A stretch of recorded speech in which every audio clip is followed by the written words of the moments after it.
استعرض التاريخ منذ بعثة محمد صلى الله عليه وسلم.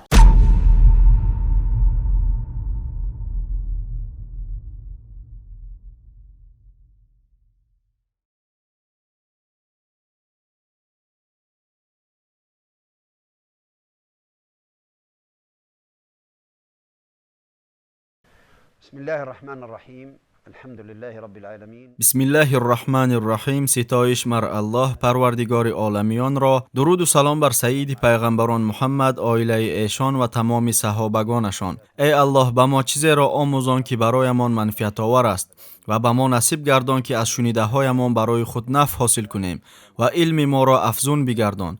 ای الله، ما را از جمله کسان بگردان که به راه راست قدم زده دیگر آدمان را به این راه روانه می سازند. ای پروردگارمان، مایان را بنده های صالح بگردان. ما شما را با سلام اسلامی مبارکباد می گوییم. السلام علیکم و رحمت الله و برکاته. ما شاد هستیم که با شما برای بررسی معمای نوبتی وا می خوریم.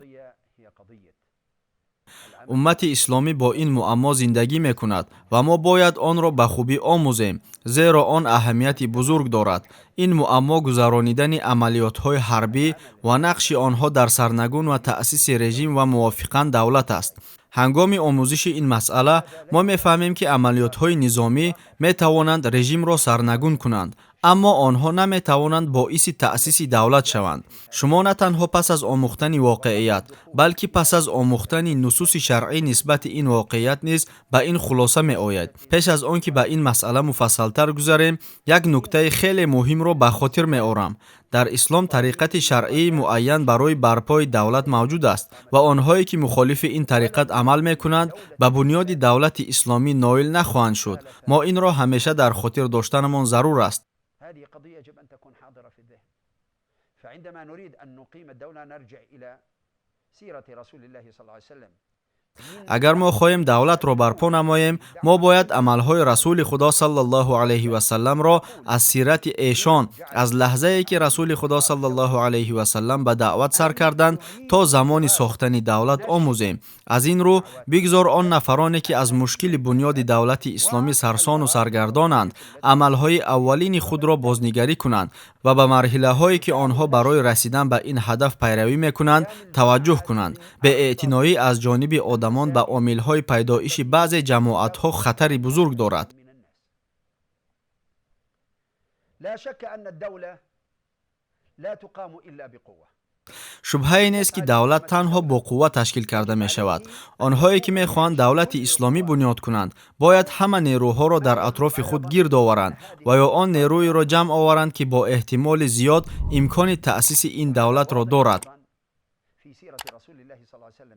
هنگامی که رسول خدا صلی الله علیه و سلم قصد برپا کردن دولت اسلامی را کردند، ایشان برای این کار به صاحبان قدرت مراجعت کردند تا پشتیبانی آنها را به دست آورند. ولكن عند سيره في هذا كان الهدف والأساس أن يجعل من هذه القوة ایشان صلی الله علیه و سلم کوشش می‌کردند که صاحب قوه شوند که برای برپا نمودن دولت لازم بود، نه برای مستحکم کردن مقام جماعت یا قبیله خود. هر کسی که قدرت بنیاد دولت اسلامی را دارد نباید تلاش کند که حکومت را در دست خود نگاه دارد. پس از آن که رسول خدا صلی الله علیه و سلم به قبیله بنو عامر ابن سعسع رو آوردند، آنها به ایشان گفتند: ای محمد، اگر به تو پناه دهیم، به تو یاری دهیم و الله تو را بر مخالفانت غالب گرداند، آیا پس از تو حاکمیت از آن ما خواهد شد؟ رسول خدا صلی الله علیه و سلم به آنها چی گفتند؟ ایشان به آنها گفتند: حاکمیت از آن الله است، آن را به هر کی بخواهد واگذار میکند. پیامبر صلی الله علیه و سلم از برپا کردن دولت با این راه خودداری کردند، زیرا ایشان صاحبان قدرت را دیدند که گمان داشتند آنها در حکومت و قبول قرارهای سیاسی سهم خود را باید داشته باشند. كما نراه في الواقع في أيامنا هذه نرى أن القوى تجتمع وتعمل على إيجاد دولة. به همین طریق ما امروز می‌بینیم که چگونه حزب‌های گوناگون در زمینه دادن حصه در حاکمیت به همه این نیروها دولت برپا کردنی می‌شوند. آنها حصه حاکمیت را به شیعه‌ها، سنی‌ها، курдҳо ва туркманҳо пешниҳод мекунанд. риояи ҳуқуқи ин гурӯҳҳоро чӣ кафолат медиҳад?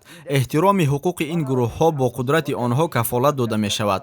тақсими ҳиссаҳо дар ҳокимият ва баҳсҳо дар бораи он ки бояд кадом вазифаҳоро ишғол кунад маҳз аз ҳамин ҷиҳат ба вуҷуд омадааст. инчунин бо ин сабаб як падидаи хеле хатарнок пайдо шуд. ин падида дар мавҷуд набудани қонуне ки ҳуқуқи тамоми мардумро кафолат диҳад дида мешавад. ҳар яке аз ин гурӯҳҳо мувофиқи қувваи ҷисмонии худ ҳуқуқҳои худро талаб мекунанд. ин нафратовартарин вазъиятест ки инсоният онро медонад. қонун бояд риояи ҳуқуқи одамонро кафолат диҳад.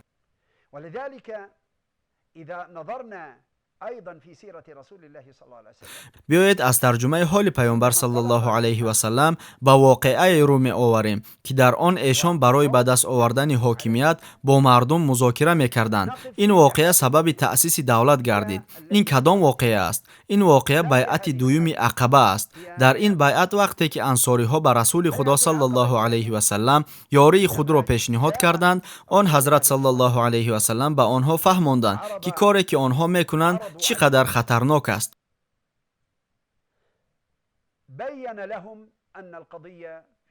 ба онҳо фаҳмонданд ки агар ба ӯ ёрӣ расонанд, дар як вақт ҳам арабҳо ва ҳам ғайри арабҳо ба муқобили онҳо ҷанг мекунанд. барои онҳо фаҳмонданд ки барои ин кор бояд мардону молу фарзандонро қурбонӣ кунанд.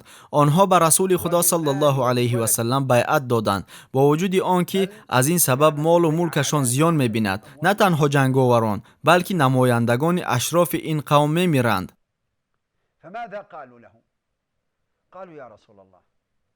онҳо аз расулуллоҳ саллаллоҳу алайҳи васаллам пурсиданд: агар мо ба ваъдаамон вафо кунем, ба ивазаш ба чӣ соҳиб мешавем? ин саволи табиист ки одамон мепурсанд. пас расули худо саллаллоҳу алайҳи васаллам ба онҳо чӣ гуфтанд? гуфтанд: ба ивази ин биҳиштро соҳиб мешавед. эшон дарҳол ба онҳо маҳз ҳамин гуна ҷавоб доданд. эшон нагуфтанд ки ба ивази ин онҳо портфелҳои ҳокимиятро хоҳанд гирифт, зеро ҷоиз нест ки қарорҳои сиёсӣ ба соҳибони қувва вобаста бошанд, вагарна дар ин сурат соҳибони қувва одамонро маҷбур ба он мекарданд ки на ба риояи адолат ва риояи қонун, балки ба риояи он чӣ ки соҳибони қувва мехоҳанд таваҷҷӯҳ кунанд. аз ин рӯ расули худо саллаллоҳу алайҳи васаллам ҳангоми байъат дар ақаба баҳси ҳокимиятро яке аз шартҳои муҳим қарор доданд. ҳузайфа аллоҳ аз ӯ розӣ бод мефармояд: мо ба расули худо саллаллоҳу алайҳи васаллам савганд ёд кардем ки дар вазнинӣ ва осонӣ, дар муҳтоҷӣ ва файз ба ӯ итоат мекунем ва дар ҳар ҷое ки набошем сухани ҳақро мегӯем ва дар ин кор аз маломати маломатгар намеҳаросем. савганд додем ки барои кашида гирифтани ҳокимият аздастони соҳибони ҳокимият талош намекунем. барои соҳибони қувва дуруст нест ки барои ҳокимият талош кунанд ва дар ҳокимият саҳм дошта бошанд. чаро бояд чунин бошад? зеро ин нерӯи ҷисмонӣ бояд аз они уммат ва давлат бошад, на ин ки худаш зери таъсири нерӯҳои бегонаи дигар бошад.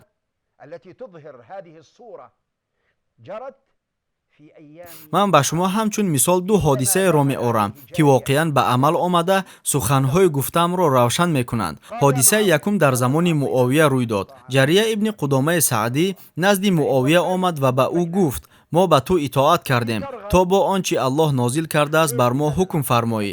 агар ту ин корро пурра анҷом диҳӣ, пас мо низ он чиро ки дар души мост пурра анҷом хоҳем дод.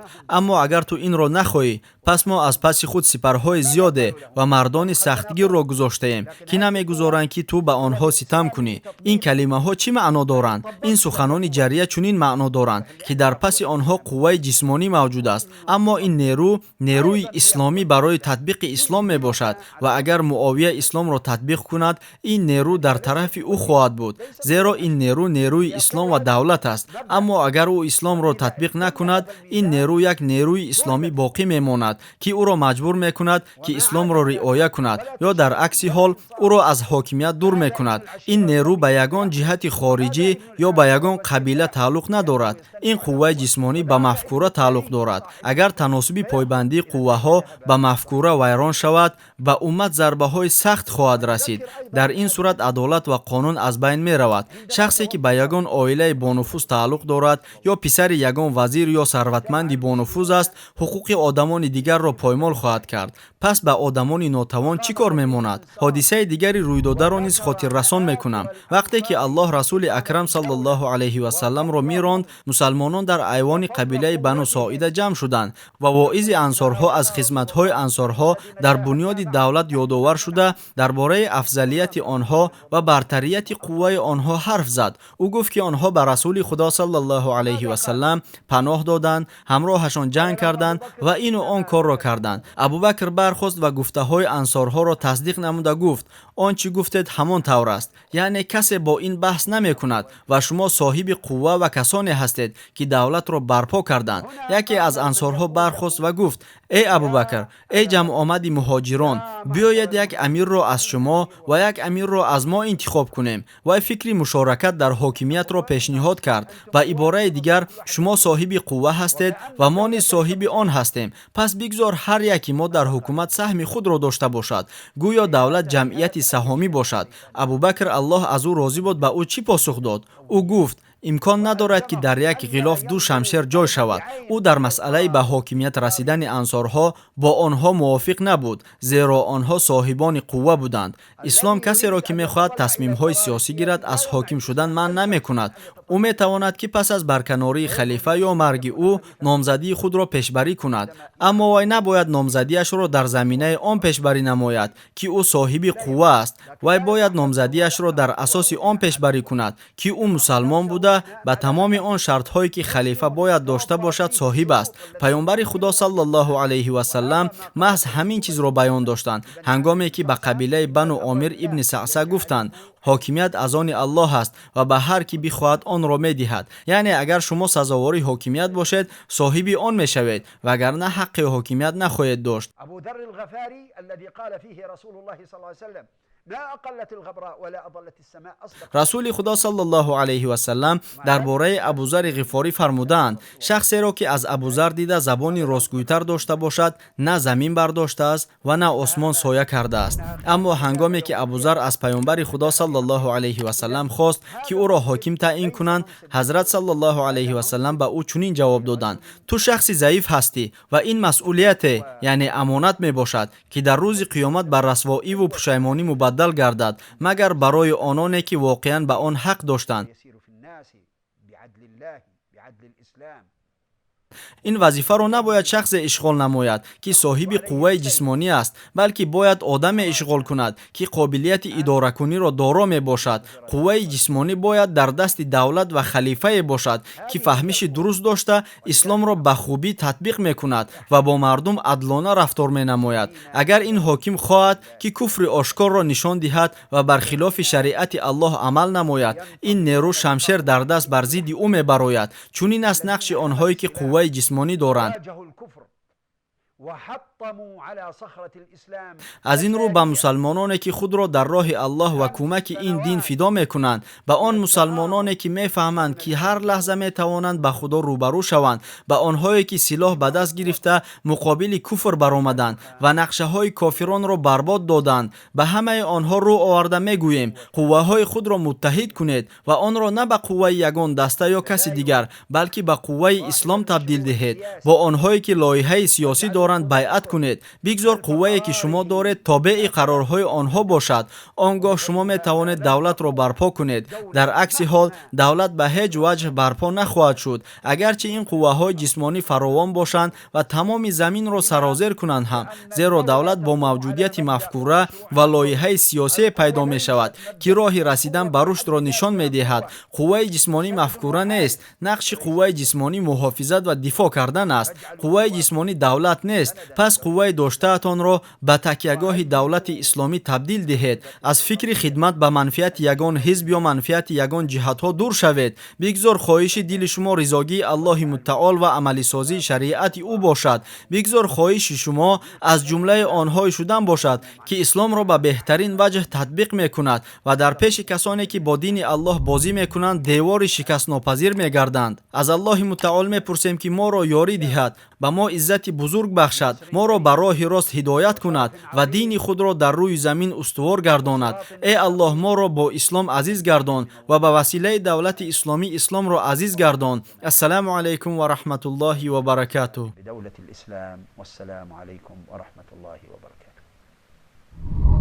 тамошобинони гиромӣ, агар хоҳед ки наворҳои мо зуд ва бардавом бароянд, пас зер кардани тугмачаи лайкро фаромӯш накунед. албатта дар шабакаи мо обуна шавед ва видеоҳои моро ба дигарон бирасонед, зеро расонанда мисли амалкунанда соҳиби мукофот мегардад.